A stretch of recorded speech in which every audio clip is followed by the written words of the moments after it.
안녕하십니까. 신의균의 국방TV 시큐리티 뉴스입니다.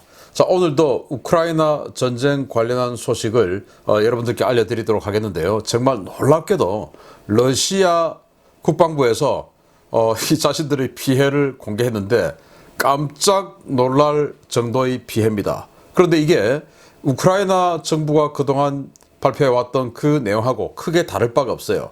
정말 러시아가 처참하게 깨지고 있는, 물론 뭐 피해는 우크라이나가 더 크지만 그 워낙 초반에 미사일 그리고 화력 공격을 대량으로 했기 때문에 어쩔 수 없는 상황이고, 그리고 나서 밀고 들어간 러시아가 이 정도로 피해를 입었다. 이건 정말 놀랄 노자가 아닐 수가 없는데요. 어느 정도로 피해를 입었는지 그거 알려드리도록 하겠고, 그리고 지금 우크라이나가 빼앗겼던 또 빼앗길 뻔했던 도시를 탈환하고 완전히 지금 밀어내고 있는 이 상황도 알려드리면서, 그러다 보니까 이 푸틴 러시아 대통령 완전히 지금 빡쳐가지고 이 휴전 협상에서 우위를 찾기 위해서 아주 위험한 도박을 감행하는 것 같은데, 그 관련한 소식까지 쭉 이어서 알려드리도록 하겠습니다. 자, 신의균의 국방TV 누구보다도 정확하게 이 현재의 SNS 등을 취합해서 여러분들께 이 전황을 알려드립니다. 신의균의 국방TV 그리고 신의균의 군사TV 두 개 다 구독, 알림, 좋아요 눌러주십시오. 첫 번째입니다. 러시아의 대대전술단 시도는 우크라이나 전쟁을 통해 완전히 실패했다는 사실이 명백하게 드러나고 있습니다. 소규모 제대로 쪼개진 부대들은 우크라이나 곳곳에서 흩어져 고립되었고, 곳곳에서 막대한 사상자와 장비 손실이 발생하고 있습니다.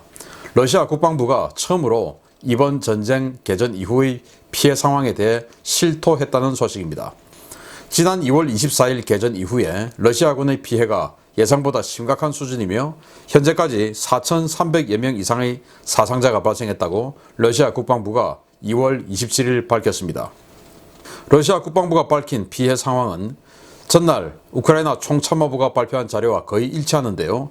압도적인 전력 우위에도 불구하고 러시아군의 피해는 일반에 알려진 것보다 훨씬 더 심각했습니다. 개전 나흘 만에 전투기와 수송기 등 고정익기 27대, 헬기 26대가 격추되었고, 전차는 무려 146대, 장갑 차량은 무려 706대, 화력 지원 차량이 49대, 북후원 중거리 지대공 미사일 시스템 1대, 다련장 로켓 4대, 각종 기동 차량 및 연료 보급 차량 90대 등의 피해가 발생했고, 이 피해 숫자는 지금 이 순간에도 급격히 증가하고 있습니다. 러시아의 이 같은 피해는 우크라이나의 소위 인민전쟁 전술 때문인데요. 우크라이나는 영토를 내어주고 적을 자신들이 준비한 전장에 끌어들인 뒤에 길을 잃고 우왕좌왕하는 러시아군을 사냥하는 방식으로 러시아군을 빠르게 무너뜨리고 있습니다. 우크라이나는 러시아의 예봉이 꺾이자 곳곳에 숨겨둔 전투기와 무인기를 이용해 대대적인 반격에 나섰는데요. 우크라이나 총참모부는 현지 시각으로 26일 동유럽 국가에서 대량의 공대공 미사일이 공급되었다며 이를 이용해 제공권 회복 작전에 나설 것이라고 예고한 직후에 벨라루스에서 투폴레프 22M3 백파이어 폭격기가 발사한 공대지 미사일을 미그-29 전투기가 요격했다는 사실을 발표하기도 했습니다. 이런 전황은 러시아가 전혀 예상하지 못했던 전개인데요. 자신들의 나라와 자유 그리고 가족과 이웃을 지키겠다고 목숨을 걸고 한 마음 한 뜻이 된 우크라이나인들의 간절한 마음이 초강대국 군대를 상대로 기적을 만들어내고 있습니다. 우크라이나 정말 대단합니다. 한 이틀 만에, 어쩌면 하루 만에 그냥 끝날 것처럼 보였었는데, 지금 이제 5일째로 접어든 이 상황에서 3일차까지의 전쟁 현황에 대한 러시아 국방부 발표가 있었는데, 이게 3일차까지의 전황 통계니까 4일차 그리고 이제 5일차 접어드는데, 어제 있었던 그 4일차 전황이 또 추가가 되면 지금 뭐 피해가 더 기하급수적으로 늘어나고 있으니까 정말 어마어마한 피해가 있을 것 같습니다. 정말 놀랍게도 지금 보시다시피 우아즈에서 만든 이 타이거 장갑 험비 스타일이죠. 이게 지금 뭐 불타고 있는 모습들. 우크라이나는 그 민병대 시민군들이죠. 그리고 군들은 어떻게 하냐? 일단 이 러시아 기동부대들이 이동을 하면 1번 차량이 있고 끝번 차량이 있습니다. 이게 예를 들어서 10대의 행렬이든 5대의 행렬이든 3대의 행렬이든 간에 1번 차량과 마지막 차량을 때려버립니다. 그러면은 이제 행렬이 돈자가 되고 막혀버리죠. 그리고 나서 이제 이 중간에 돈좌된 스탑되어 있는 이 차량들을 향해서 집중적으로 총격을 가하고 포격을 뭐 RPG라든지 이런 포격을 가하는 겁니다. 그러면 거기에 탑승해 있던 러시아 군들이 뛰쳐나와가지고 이제 도망을 가고 그걸 체포하고 포로로 잡고 자, 이런 상황인데 여기 지금 4,300여 명이 사상자가 발생했다라고 러시아군이 발표를 했는데 이 4,300명은 포로 제외입니다.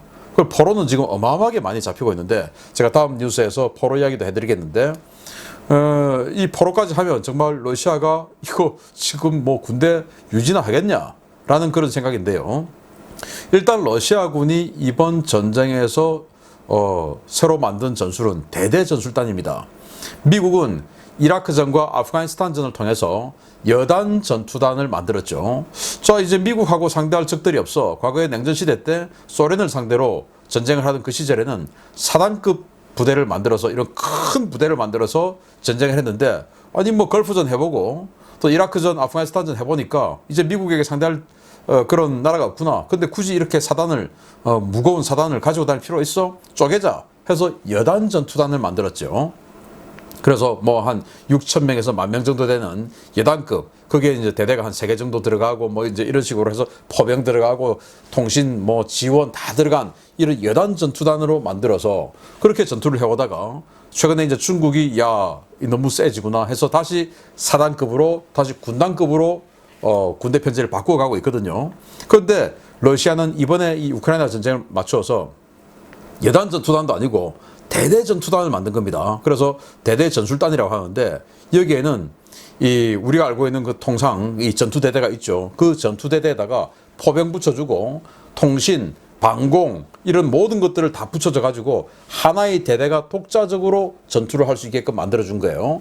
그러면 이 대대장은 그걸 또 쪼갭니다. 쪼개서 중대 단위로 해서 각각의 임무를 또 주고 해서 중대 전투단으로 에다가 이제 지원 부대를 또 붙여줘서 또 중대 단위로 전투를 하게끔 만들어 주는데 이게 워낙 소규모로 움직이다 보니까 결국은 이제 시내에 들어가서 우크라이나가 뭐 도로 표지판 지금 다 떼버렸지 않습니까?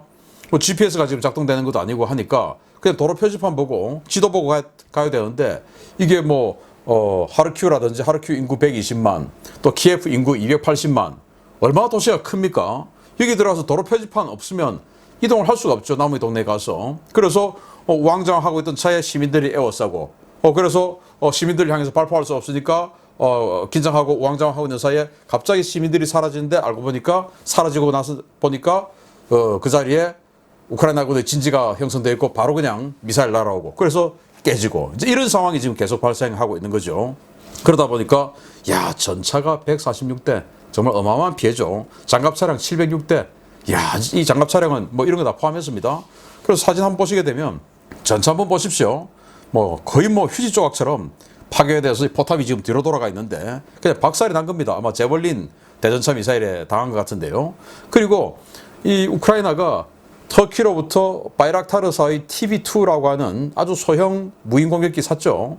그게 총 50대를 계약을 했는데 그 50대 납부 완료되기 전에 이 전쟁이 터졌어요. 그래서 몇십 대가 들어있는지 모르겠으나 어쨌든 그 TB2는 통제소에서부터 150km까지밖에 통제가 안 되는 아주 단거리 작은 무인기인데 그게 지금 곳곳에서 날아다니면서 러시아군을 때리고 있는데요. 지금 보시면 이 TB2 무인기가 움타스 대전차 미사일로 러시아의 탱크를 공격하고 있는 모습입니다. 이제 움타스 대전차 미사일 그리고 TB2의 시크에 지금 보이고 있는 거예요. 그리고 이건 이 TB2 무인기가 러시아의 부크 M이 이 지대공 미사일 시스템을 공격하고 있는 모습이에요. 이런 식으로 TB2 무인기까지도 이렇게 작전할 수 있다고 하는 것은 러시아의 어떤 그 제공권 확보, 전자전 능력 이게 의외로 전선에 미치지 못하고 있다라는 것이 될 수가 있고 또 우크라이나는 이미 맞을 걸 알고 있었기 때문에 기존에 가지고 있던 공군 비행장에 있던 전투기들을 이미 다 옮겨놓은 겁니다.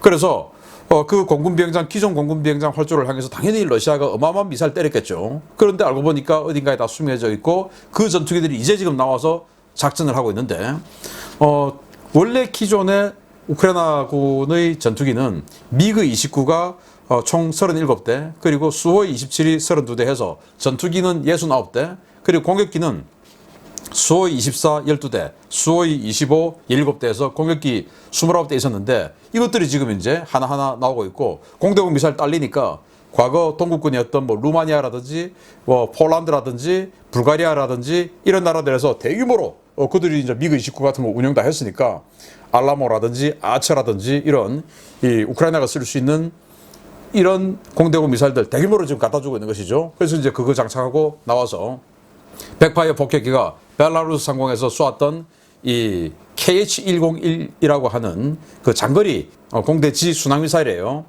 토마호크 같은 그런 미사일인데 그걸 또 요격을 해버리고 이런 모습을 보여주고 있는데요. 자, 인민전쟁이라고 공간을 내주고 적을 취한다라고 이제 이 마오쩌둥이 과거에 이야기했던 건데, 그래서 나에게 우리 공간으로 적을 끌어들이고 나서 이제 포위선멸 해버리는 겁니다. 그래서 마치 적은 이겼다라고 생각하고 방심하고 들어왔다가 이 완전히 포위선멸 해버리는, 이게 인민전쟁 방식인데, 지금 러시아는 하이브리드 전쟁을 이번에 했죠. 심리전부터 시작해서 막 했는데, 이 4세대 하이브리드 전쟁이 거의 뭐 2세대 전쟁인 인민전쟁에게 박살이 나고 있는 이런 상황이다 라고 말씀드리고, 제가 말씀드리지만 이건 3일차까지 전황이에요. 지금 어제 있었던 4일차 그 공식 발표 안 나온 겁니다. 추가로 하면 또 알려드리겠는데, 정말 놀라운 전황. 우크라이나 화이팅입니다. 진짜 잘하고 있고요. 러시아군 이렇게 들어가서 통신도 안 되고, 왜 통신이 안 되는지 모르겠어. 이들이 지금 통신도 안 되고 길도 있고 이러다가 시민은 에워싸고, 시민이 빠지니까 갑자기 대전차 미사일 나라고 이런 식으로 두들겨 맞고 있다고 합니다. 자, 그러다 보니까 이제 이 몰아내는, 탈환하는 이런 도시들이 나왔네요. 보겠습니다. 우크라이나 전쟁이 러시아군이 잇단 패배로 새로운 국면으로 접어들고 있는 모양새입니다. 러시아군 주력 부대가 공격했던 우크라이나 제2도시 하르키우에서 러시아군이 완전히 격퇴됐다는 소식입니다. 러시아 국경과 맞닿아 있는 우크라이나 제2도시 하르키우의 시가전이 소강 국면이며, 러시아군이 격퇴되고 도시는 우크라이나 정부군의 완전한 통제하에 있다고 올레그 시네구보브 하르키우 주지사가 현지 시각 2월 27일 발표했습니다. 시네구보브 지지사는 하르키우는 완전히 우리 통제하에 있으며 현재 우크라이나 정부군은 소탕작전을 펴며 러시아 잔당을 몰아냈다라며 하르키우에서의 승전보를 전했습니다. 그는 러시아군은 완전히 사기가 꺾였으며 이들은 도로 한복판에 차량을 버리고 도주하는가 하면 시민들에게 항복하기도 했다라며, 그들은 중앙지휘부와 전혀 연결되지 못했고 다음에 무엇을 해야 할지 모르는 상태에서 우왕좌왕하는 모습을 보였다라고 밝혔습니다.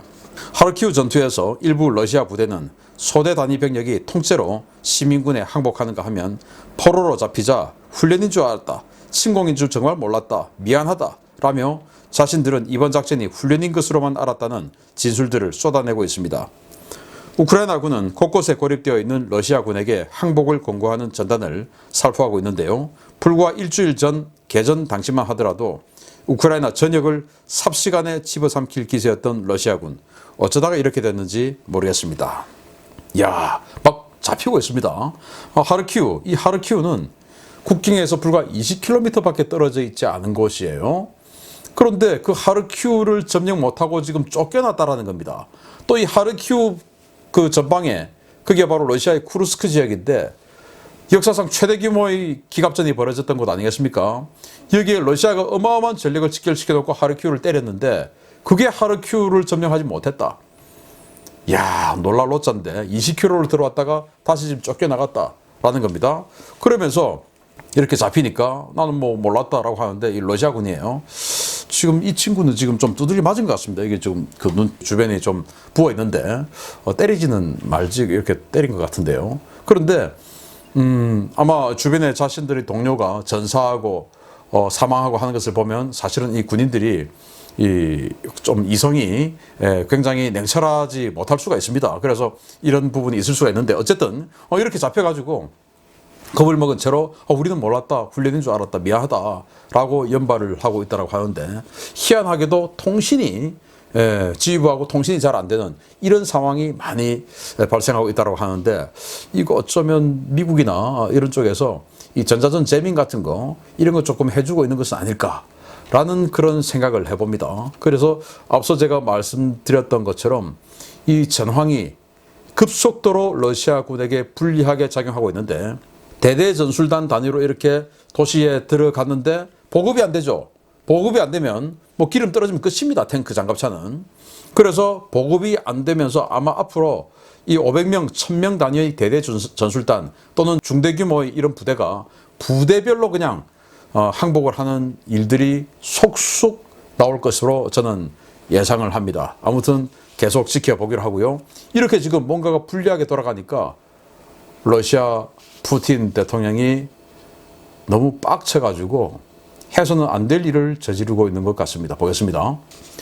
우크라이나 전장에서 러시아가 졸전을 거듭하며 막대한 피해를 입고 있는 와중에 서방 세계가 러시아에 대한 초강력 금융 제재를 잇따라 발표하자 블라디미르 푸틴 러시아 대통령이 핵무기 카드를 꺼내들었습니다. 러시아와 미국 양측 모두 핵전쟁 대비태세에 돌입했습니다. 블라디미르 푸틴 러시아 대통령이 전략군의 특별 전투 임무 돌입을 명령하고 핵전쟁 대비태세에 들어갈 것을 지시했다고 타스 통신이 현지 시각 2월 27일 보도했습니다.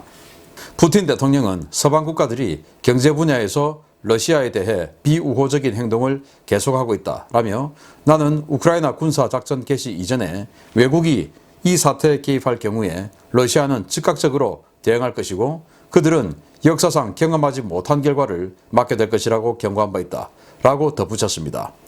푸틴 대통령의 이 같은 행보는 우크라이나 각지에서 러시아군이 졸전을 면치 못하면서 큰 피해를 입고 폐색이 짙어지는 가운데 서방 각국이 러시아 중앙은행 제재, 스위프트 코드 삭제 등 초강경 경제 제재 카드를 들고 나온 데 따른 것으로 풀이됩니다.